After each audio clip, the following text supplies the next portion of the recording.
Kaum muslimin yang dirahmati Allah, bahwasanya as-sunnah syarihatun lil Qur'an wa mubayyinatun lah. Bahwasanya sunnah adalah penjelas bagi Al-Qur'an, pensyarah bagi Al-Qur'an, yang menjelaskan perkara yang ada di dalam Al-Qur'an, yaitu sunnah. Sehingga para ulama mengatakan kebutuhan Al-Qur'an kepada sunnah itu jauh lebih besar ketimbang butuhnya sunnah kepada Al-Qur'an. Kenapa demikian? Karena sunnah ini merupakan penjelas bagi Al-Quran. Maka yang terbaik yang menjelaskan kalamullah adalah kalamullah. Dan yang kedua yang terbaik yang menjelaskan kalamullah adalah sunnah Rasulullah SAW. Maka kalau kita lihat perintah di dalam Al-Quran, begitu juga larangan di dalam Al-Quran, itu semuanya sifatnya global, sifatnya adalah umum. Namun rincian dari perintah tersebut terdapat di dalam sunnah. Salat, Al-Quran mengatakan apa? Aqimus shalah. Al-Quran mengatakan dirikanlah salat. Tapi salat yang seperti apa yang kita dirikan? Dalam bentuk apa salat tersebut kita dirikan? Itu semuanya dijelaskan di dalam sunnah. Bagaimana kita takbir? Semuanya detail. Bagaimana kita ruku? Bagaimana kita sujud? Bagaimana kita turun? Bagaimana kita naik? Bagaimana cara duduk tasyahud awal, tasyahud akhir, duduk antara dua sujud, semuanya jelas dijelaskan di dalam sunnah Rasulullah sallallahu alaihi wasallam. Maka as-sunnatu tufassirul Qur'an wa tubayyinuhu wa tadullu alaihi wa tu'abbiru anhu.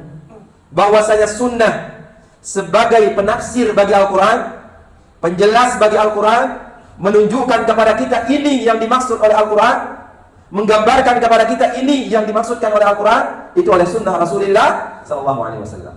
Kemarin para jemaah dirahmati Allah, kita bersihkan hati kita, bersihkan diri kita dengan sunnah Nabi sallallahu alaihi wasallam. Ikuti jalan Rasul sallallahu alaihi wasallam, ikuti sunnah Rasulullah sallallahu alaihi wasallam.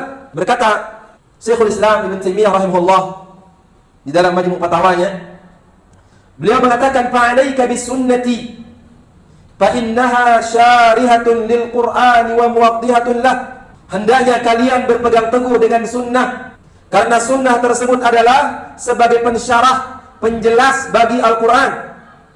Bal qad qala al-imam Abu Abdullah Muhammad ibn Idris Asy-Syafi'i rahimahullah, bahkan sudah diungkapkan oleh al-imam, imam yang besar, mujtahidun mutlaq, al-imam Abu Abdullah Muhammad ibn Idris Asy-Syafi'i, atau yang kita kenal dengan Imam Syafi'i rahimahullah. Apa kata beliau? Kullu ma hakama bihi Rasulullah sallallahu alaihi wasallam bahwa mimma fahimahu minal Quran. Semua apa yang diputuskan, yang dihukum, diberikan suatu hukum, keputusan hukum, semua apa yang dihukum, yang diputuskan oleh Rasulullah sallallahu alaihi wasallam, itu merupakan perkara yang dipahami oleh Nabi sallallahu alaihi wasallam dari Al-Quran. Di apa saja itu? Dari sunnah-sunnah Rasul sallallahu alaihi wasallam, itu semuanya sesuatu yang dipahami oleh Rasulullah sallallahu alaihi wasallam dari Al-Quran.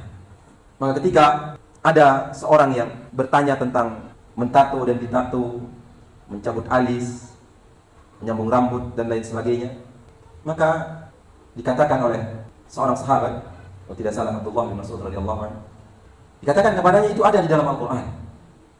Maka orang itu mencari di dalam Al-Quran. Kemudian dia kembali lagi dan mengatakan, sudah saya cari dari awal sampai akhir di dalam Al-Quran, tidak aku temukan hukum yang menjelaskan tentang hukum mencabut alis, hukum menyambung rambut, hukum mentato dan ditato. Tidak ada. Apa kata Abdullah bin Mas'ud radhiyallahu anhu? Ada. Kalau ada, mana dia? Kemudian dia membaca firman Allah Subhanahu wa taala, "Wa ma atakumur rasulu fakhudhuhu wa ma nahakum anhu fantahu." Itu dia. Apa yang dibawa kepadamu oleh Rasul sallallahu alaihi wasallam, ambil dia. Dan apa yang kamu dilarang, tinggalkan. Maka sekarang ada hadis Nabi sallallahu alaihi wasallam yang melarang orang mentato atau ditato, menyambung rambut dan yang lainnya dari sesuatu yang dilarang oleh Allah Subhanahu wa taala. Itu datang dari Rasul sallallahu alaihi wasallam dan hal tersebut terdapat di dalam Al-Qur'an. Allah di dalam Al-Quran yang memerintahkan kita untuk menerima semua apa yang datang dari Rasul sallallahu alaihi wasallam dan kita meninggalkan semua apa yang dilarang oleh Rasulullah sallallahu alaihi wasallam.